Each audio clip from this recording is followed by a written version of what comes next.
Olá, vamos comentar algumas questões de concursos do Código de Ética e Disciplina do Advogado. Se você deseja ser aprovado em concurso público, conheça a história e as dicas de um brasileiro que bateu o recorde de aprovação em concursos federais.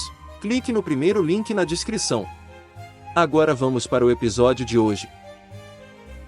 O Código de Ética e Disciplina. Questões comentadas. Agora vamos para a primeira questão, questão número 1. Letra A. É correto afirmar que o sigilo profissional é inerente à profissão e somente pode ser revelado pelo advogado quando expressamente autorizado por seu constituinte ou por ordem judicial. Observação: essa questão é uma pegadinha. Sabemos que o sigilo profissional é inerente à profissão da advocacia, porém ele não pode ser revelado em nenhuma hipótese, inclusive quando autorizado pelo constituinte, uma vez que o próprio Código de Ética deixa claro que o sigilo profissional é de ordem pública, e uma vez sendo de ordem pública, deverá ser observado independente de reserva requerida pelo cliente. Logo, o caráter do sigilo do advogado é essencialmente confidencial, conforme disposições do artigo 36 do Código de Ética e Disciplina. Artigo 36. O sigilo profissional é de ordem pública, independendo de solicitação de reserva que lhe seja feita pelo cliente. Parágrafo 1º. Presumem-se confidenciais as comunicações de qualquer natureza entre advogado e cliente. Então podemos afirmar que essa alternativa está incorreta. Letra B. A lei assegura a inviolabilidade do escritório ou local de trabalho do advogado, bem como de seus instrumentos de trabalho, de seus arquivos, de sua correspondência escrita, eletrônica e telemática, relativas ou não ao exercício da advocacia. Letra C. A existência de procedimento de sindicância administrativa instaurada junto ao órgão da Corregedoria da Carreira de Advocacia Pública ou de ação penal contra o advogado suspende o processo ético-disciplinar perante o Tribunal de Ética e Disciplina da Ordem dos Advogados do Brasil.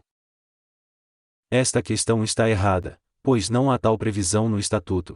É dever do advogado público a independência técnica e funcional, exercendo suas atividades de acordo com suas convicções profissionais e em estrita observância aos princípios constitucionais da administração pública, ressalvada a condição de advogado contratado por entidade pública sob regime da CLT, em decorrência da subordinação jurídica que caracteriza a relação de emprego?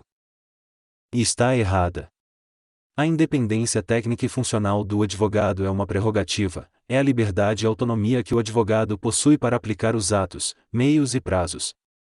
A subordinação hierárquica da relação de emprego é limitada pela independência profissional do advogado. A isenção técnica e a independência são assim indispensáveis para o exercício da advocacia. A relação de emprego, na qualidade de advogado, não retira a isenção técnica nem reduz a independência profissional inerentes à advocacia, de acordo com o artigo 18 do Estatuto. Letra E. A autoridade judiciária competente poderá decretar a busca e apreensão de documentos, das mídias e dos objetos relacionados ao fato delituoso, em caso de investigação da prática de crime por parte do advogado, sendo vedada a utilização dos documentos, das mídias e dos objetos pertencentes a clientes do advogado averiguado. Essa é a questão correta.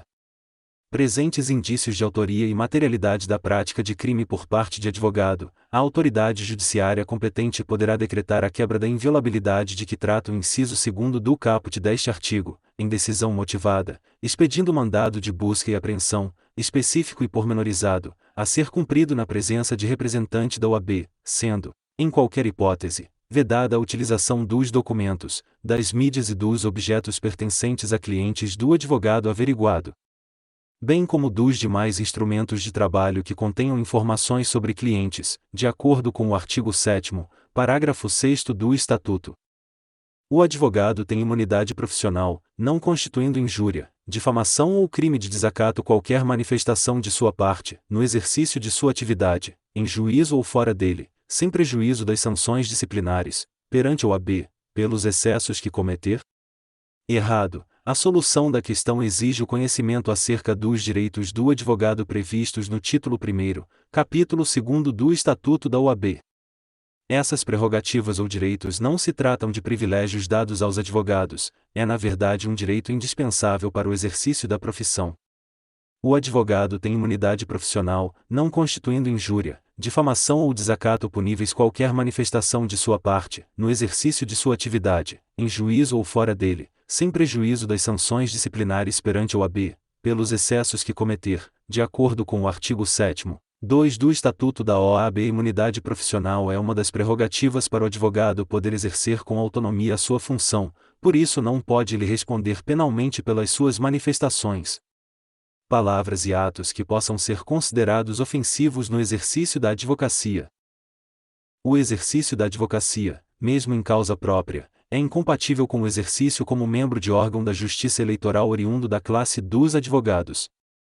Errado. A questão se refere às incompatibilidades e impedimentos do advogado, em que a advocacia é incompatível, mesmo em causa própria, com as seguintes atividades: chefe do Poder Executivo e membros da Mesa do Poder Legislativo e seus substitutos legais, membros de órgãos do Poder Judiciário, do Ministério Público, dos tribunais e conselhos de contas, dos juizados especiais, da Justiça de Paz, juízes classistas, bem como de todos os que exerçam função de julgamento em órgãos de deliberação coletiva da administração pública direta e indireta, ocupantes de cargos ou funções de direção em órgãos da administração pública direta ou indireta, em suas fundações e em suas empresas controladas ou concessionárias de serviço público, ocupantes de cargos ou funções vinculados direta ou indiretamente a qualquer órgão do Poder Judiciário e os que exercem serviços notariais e de registro, ocupantes de cargos ou funções vinculados direta ou indiretamente à atividade policial de qualquer natureza, militares de qualquer natureza, na ativa, ocupantes de cargos ou funções que tenham competência de lançamento, arrecadação ou fiscalização de tributos e contribuições para fiscais, ocupantes de funções de direção e gerência em instituições financeiras, inclusive privadas, de acordo com o artigo 28, segunda do Estatuto.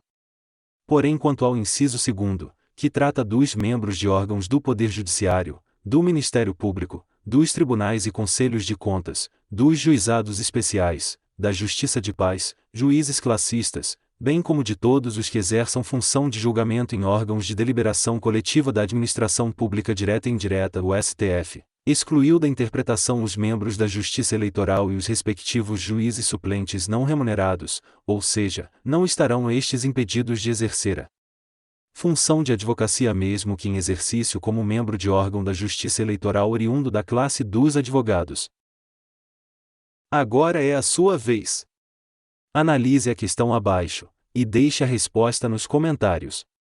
Não configura direito do advogado, previsto no Estatuto da Ordem dos Advogados do Brasil. Alternativas. Letra A. Comunicar-se com seus clientes, pessoal e reservadamente, mesmo sem procuração, quando estes se acharem presos, detidos ou recolhidos em estabelecimentos civis ou militares, ainda que considerados incomunicáveis. Letra B. Reclamar, verbalmente ou por escrito, perante qualquer juízo, tribunal ou autoridade, contra a inobservância de preceito de lei, regulamento ou regimento. Letra C. Falar, sentado ou em pé, em juízo, tribunal ou órgão de deliberação coletiva da administração pública ou do Poder Legislativo. Letra D. A inviolabilidade de seus instrumentos de trabalho, de sua correspondência escrita, eletrônica, telefônica e telemática, ainda que pessoais e não relativas ao exercício da advocacia. Letra I.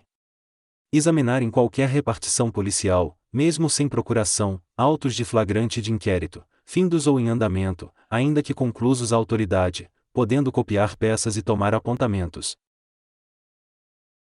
E ficamos por aqui, muito obrigado por assistir, pedimos que por favor curta esse vídeo, e se inscreva em nosso canal.